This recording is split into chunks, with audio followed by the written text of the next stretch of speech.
God bless their hearts. When the Saudis send ships of weapons to the Israelis, you have the Italians stopping them. So Italian dock workers apparently blocked the passage of a Saudi ship carrying arms for Israel. And this came to light because the dock workers refused to load this cargo, this weapons cargo, onto the Saudi ship called the Bahri Yanbu.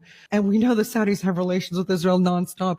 We know that Israelis go and visit Saudi Arabia and vice versa. They say that, but actually the information comes from the union of the dock workers who did this. They can deny it all they want. It's in their favor that there's not a lot of information on it online. The Cradle is one of, I think, only 3 outlets that covered this story. Apparently the ship arrived from Baltimore, Maryland, and was slated to take on military hardware made by Italian arms giant Leonardo, along with tanks or other heavy weaponry reportedly already positioned in the terminal yard. Routine inspections discovered that the ship was carrying weapons and ammunition for Israel after 40 dock workers boarded the vessel, one of them from the Autonomous Collective of Port Workers, and the Union Syndicale di Base said, "We don't work for war," and added that the Port Authority had promised talks for establishing, quote unquote, permanent observatory on arms trafficking. The second part of this story that is important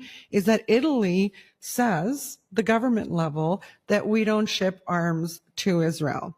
I mean, look at all the loopholes these people. The first time I think anyone did this with an Israel-bound ship that was carrying weapons, it was the same ship in 2019, but we've been hearing about this since October 7th. In Genoa, Italian dock workers stopped a Saudi ship carrying Italian-made weapons bound for Israel.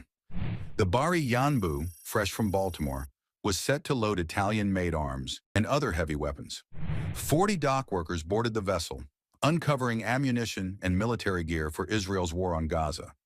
Union leaders called it complicity in war crimes and vowed to block arms to conflict zones by any means necessary.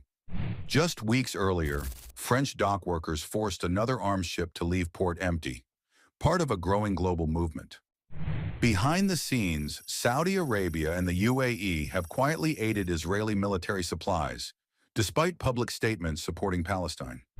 As Gaza's suffering grows, every shipment stopped is a stand against war.